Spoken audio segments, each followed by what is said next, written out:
Subscribe करें और bell दबाएं ताकि कोई खबर रह न जाए।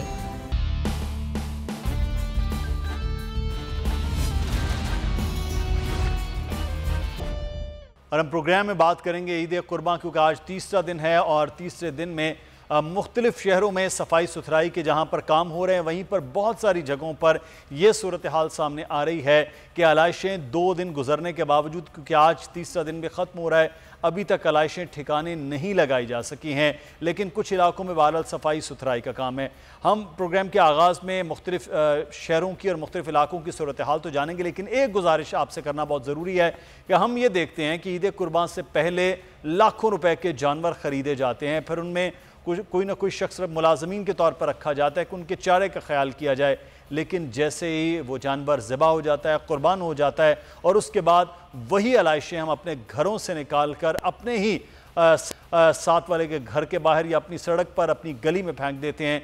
उन आलाइशों को चंद रुपयों के शॉपर के ज़रिए बांध कर, महफूज करके और फ़ोन करके या उस मकाम पर जहाँ पर ये डंपिंग साइट है वहाँ नहीं पहुँचाते। जो लाखों रुपए का जानवर आया और चंद 100 रुपए इस काम पर नहीं लगाते, और हम इंतज़ार करते हैं कि कोई ना कोई आएगी कंपनी, कोई ना कोई आएगी बल्दिया उस्मा का कोई नुमाइंदा, तो यहाँ सफाई होगी। यकीनी तौर पर उनकी ज़िम्मेदारी है, लेकिन कुछ ज़िम्मेदारी हमारी भी है। जहाँ पर कुर्बानी कर रहे हैं वहीं पर सफाई का ख्याल रखना ज़रूरी है। जिनकी असल जिम्मेदारी है शायद वो उस तरह से अदा नहीं कर पा रहे हैं, उस पर भी बात करेंगे।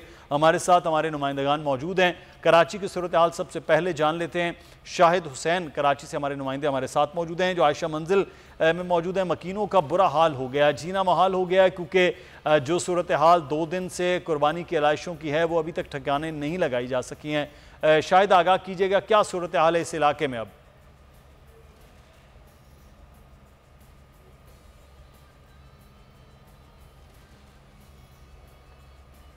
अच्छा, शायद से भी हम बात करेंगे, लेकिन उससे पहले लाहौर की सूरत हाल जान लेते हैं। लाहौर में इस वक्त ईद के तीसरे जी शाहिद से हमारा राब्ता हो गया। जी शायद आगाह कीजिएगा, क्या सूरत हाल है इस वक्त जहां पर आप मौजूद हैं? आलाइशें ठिकाने लगाई जा सकी हैं की जानिब से जो दावा किया गया था कि कराची से सॉलिड वेस्ट मैनेजमेंट और दीगर जो हुकाम हैं उनकी जानिब से इलाजें बर वक्त ठिकाने लगाई जाएंगी ईद कुर्बान के मौके पर, लेकिन आज तीसरा रोज़ है और कराची के मुख्तलिफ इलाकों से होते हुए हम यहाँ तक पहुँचे। आप देख सकते हैं कि ये आयशा मंजिल और इशारे पाकिस्तान का इलाका है।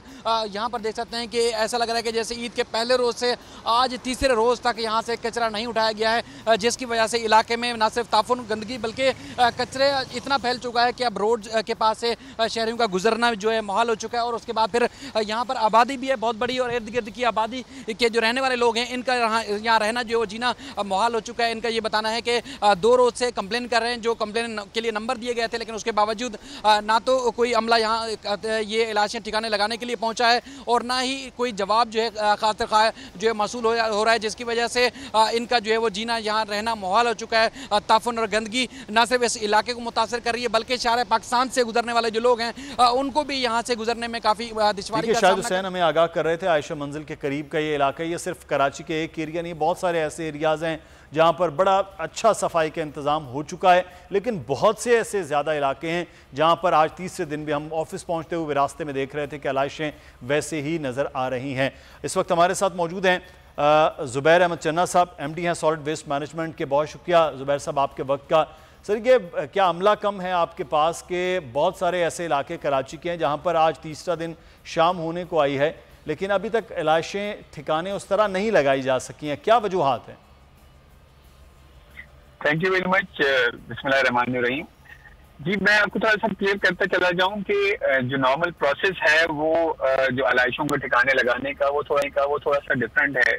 हमने पूरी कराची में 80 to 85 कलेक्शन पॉइंट्स बनाए हुए हैं, और जो अगर मैं बार बार जो शिकायत आ रही है पिछले 2 दिन से, और खासतौर पे आपके चैनल पे जो बार बार हाईलाइट किया जा रहा है, वो डिस्ट्रिक्ट सेंट्रल को हाईलाइट किया जा रहा है। डिस्ट्रिक्ट सेंट्रल के अलावा हमारे पास 6 और डिस्ट्रिक्ट हैं कराची में, जिसमें केमाड़ी, वेस्ट, साउथ, कोरंगी है और ईस्ट है और मलीद है। के अंदर आपके किसी चैनल ने इन 6 डिस्ट्रिक्ट का कोई जिक्र किया होगा, तो ये खैर अलग क्वेश्चन मार्क है। लेकिन मैं जो बताना चाह रहा था कि हमने डिस्ट्रिक्ट सेंट्रल के अंदर 16 कलेक्शन पॉइंट्स बनाए, और जिन पॉइंट्स की बात की जा रही है कि करीमाबाद के करीब और जो आपके जो अजीजाबाद के पास और तीसरा भी जो आयशा मंजिल के साथ बताइए ब्रिज के नीचे, ये जिन पॉइंट्स को हाईलाइट किया जा रहा है हमारे कलेक्शन पॉइंट्स हैं।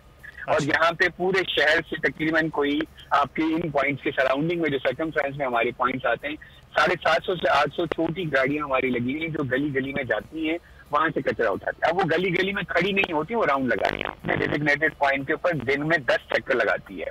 और अगर उनको कहीं पे कहीं कुर्बानी होती हुई नजर आती है तो उनको अपने नंबर दे के चले जाते हैं कि जब हो जाए तो हम बता देंगे, हम उठा के ले जाएंगे। पहले 2 दिन हमारा सर्किल क्यों साइकिल बहुत ज्यादा होता है, ऑलमोस्ट हमारी जो पहले दिन वाली जो कुर्बानी है वो 30 to 35% होती है, second day is more than 45, third day हमारा 20% होता है। अभी आज की फिगर में अगर मैं आपको बता दूं तो टोटल ओवरऑल कराची के अंदर आज की तारीख में पिछले इस वक्त तक हम 60,000 ton total garbage plus LIC उठा चुके हैं और हम 3 अपने डंपिंग पॉइंट तक पहुंचा चुके हैं। और उसके साथ साथ अब अगर मैं इसको देखूं जिसमें 30% आपका नॉर्मल जो हमारा रूटीन का कचरा है और इसके अलावा जो हमारा 70% जो ऑलमोस्ट बनता है 42,000 टन के हिसाब से, वो सिर्फ हमारा जो है वो आलाइशी है। अगर मैं हिसाब लगाऊं इसका कैलकुलेट करके वेट के हिसाब से तकरीबन 21 लाख जानवर जो है आज तक अभी तक 21 लाख जानवरों के जो एलआईसी हैं हम चुके हैं, अपने लैंडफिल साइट तक पहुंच जा चुके हैं। अच्छा। लेकिन ये आज रात तक का अमल है जो चलता रहेगा और ये प्रोसेस कंटिन्यूड है। एक और बात आपको बताऊं, हमारे जो कंप्लेंट सेंटर पे दिन में 2000 के करीब कॉल्स आती हैं। सही। और वी मेक श्योर कि वो 2000 कॉल्स के ऊपर हम तकरीबन 12 बजे तक रात को क्लियर कर दें, which we are doing.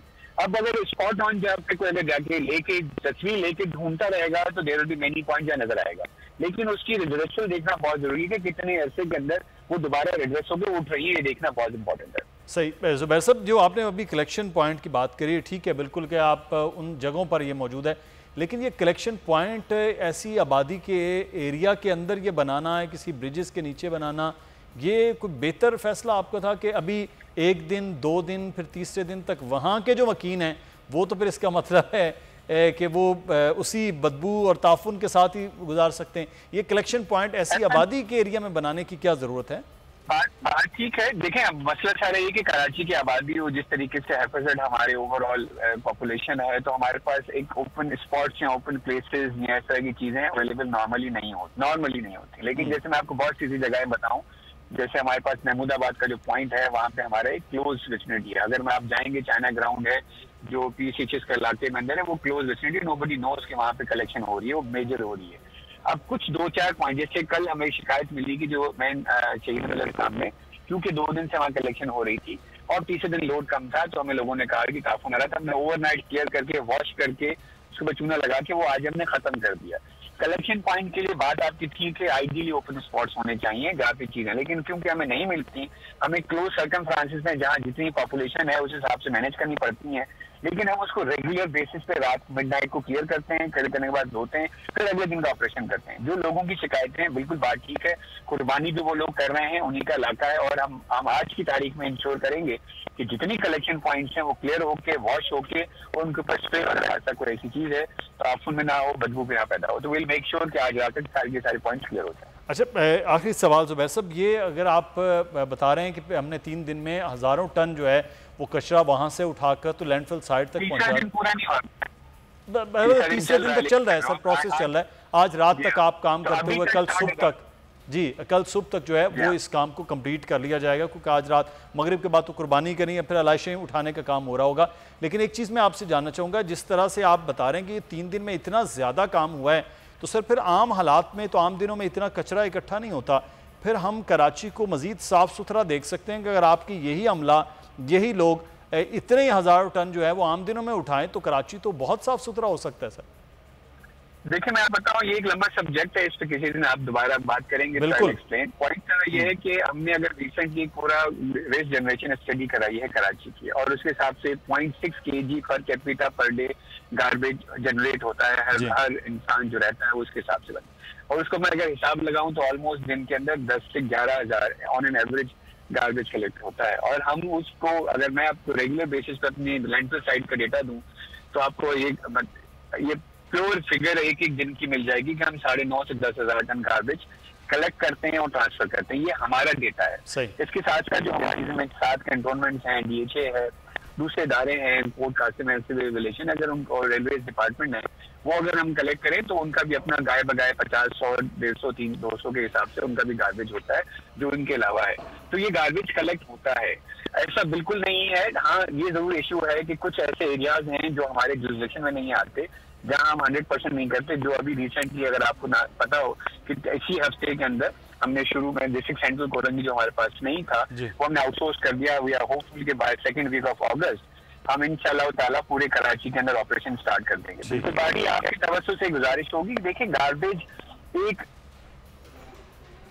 Sir ये बड़ा ज़रूरी है जो आप बात कर रहे हैं। बहुत शुक्रिया ज़ुबैर साहब, ये आप वक्त दें सर। इसको बात करते हैं कि ये जो काम है ये लोगों की ज़िम्मेदारी क्या है और आपकी ज़िम्मेदारी क्या है और किस तरह से ये तमाम तर चीज़ें ठीक हो सकती हैं। ज़ुबैर चन्ना साहब आपको बहुत शुक्रिया। प्रोग्राम से मुदस्सिर इकबाल को इजाज़त दीजिए, अपना ख्याल रखिएगा, अल्लाह हाफ़िज़।